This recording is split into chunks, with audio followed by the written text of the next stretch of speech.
Islam anak usia dini di semester 7. Di sini saya akan memaparkan makalah yang berjudul Syarat-syarat dan Prinsip Kepemimpinan di RA. Kepemimpinan pendidikan Islam memahami bahwa peran kepemimpinan merupakan amanah dan tanggung jawab kehalifaan yang dinisabkan oleh Allah Subhanahu wa Ta'ala kepada manusia, sehingga konsep kepemimpinan pendidikan Islam meyakini bahwa dalam menjalankan tugas kepemimpinan, seorang pemimpin tidak hanya bertanggung jawab kepada atasan atau unsur pemimpin yang lebih tinggi jabatan dan kapasitasnya. Namun lebih daripada itu, kepemimpinan dalam pendidikan Islam merupakan bentuk ibadah yang melahirkan konsekuensi logis berupa pertanggungjawaban kepada Allah Subhanahu wa Ta'ala.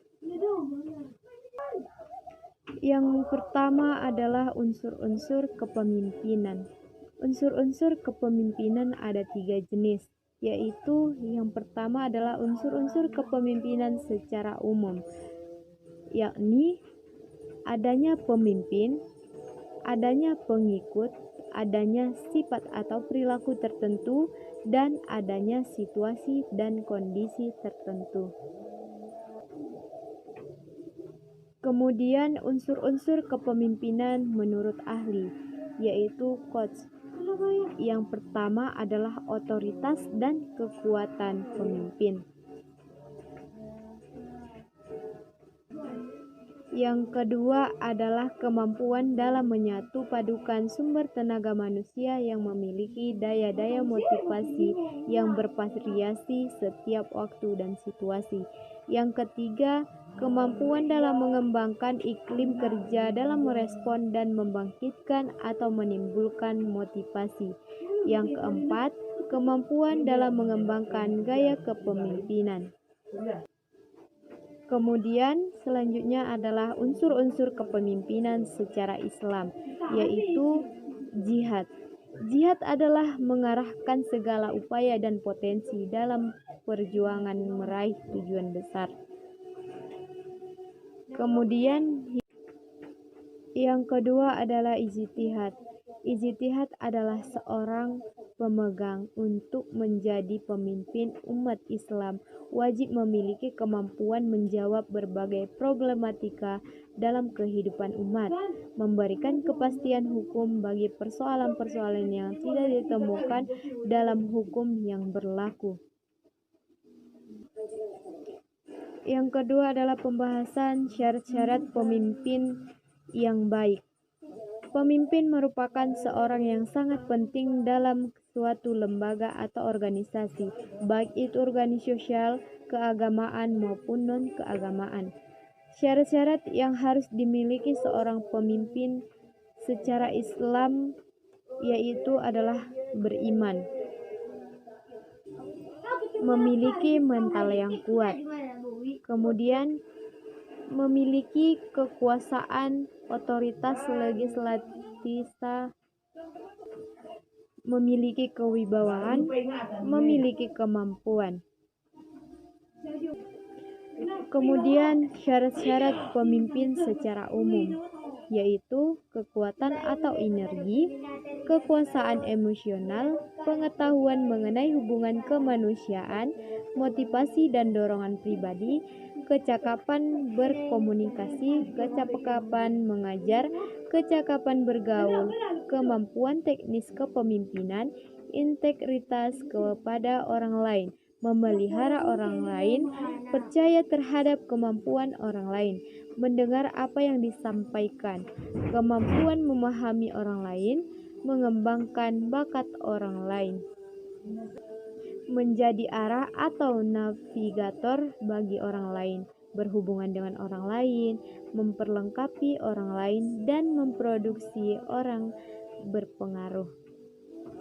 Seorang pemimpin tidak hanya bisa memenuhi syarat kepemimpinan, akan tetapi harus memiliki kelebihan dari orang yang dipimpinnya juga.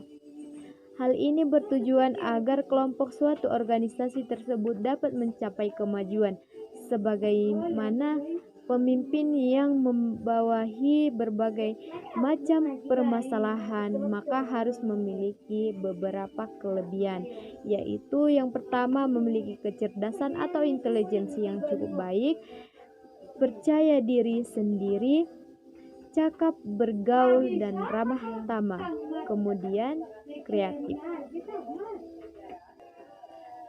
Pembahasan yang terakhir adalah prinsip-prinsip kepemimpinan. Islam adalah agama fitrah. Ia sama sekali tidak bertentangan dengan hati nurani manusia. Islam memberikan prinsip-prinsip dasar kepemimpinan sebagaimana yang diisyaratkan dalam Al-Quran dan Sunnah, yaitu yang pertama adalah prinsip tanggung jawab.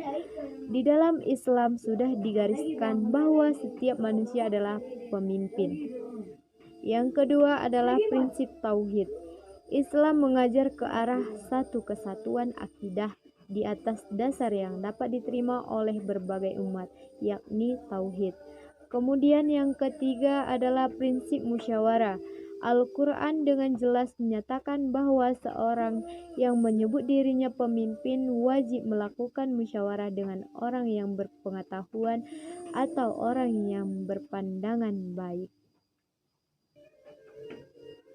Yang keempat adalah prinsip adil. Keadilan menjadi suatu keniscayaan dalam organisasi maupun masyarakat, dan pemimpin sudah sepatutnya mampu memperlakukan semua orang secara adil, tidak berat sepihak, dan tidak memihak.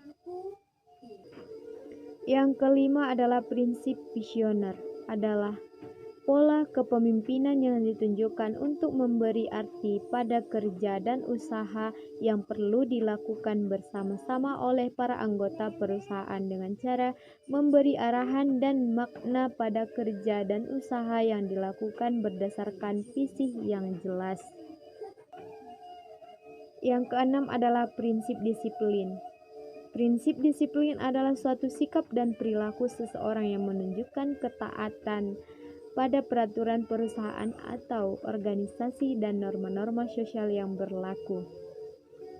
Yang ketujuh adalah prinsip integritas, adalah kepemimpinan yang bersikap jujur dan menunjukkan kepatuhan konsisten. Yang kedelapan adalah prinsip peduli, di mana prinsip peduli adalah sebuah karakter atau falsafah yang mendasar bagi manusia, yang di dalamnya terkandung sebuah rasa kasih sayang atau peduli kepada orang lain. Kemudian yang terakhir adalah prinsip rendah hati. Cukup sekian pemaparan isi materi makalah saya. Berdasarkan hasil pemaparan saya, ucapkan terima kasih kepada Allah. Saya memohon ampun, dan apabila ada kata-kata yang salah ataupun kalimat, saya memohon minta maaf. Saya sudahi dengan salam. Wassalamualaikum warahmatullahi wabarakatuh.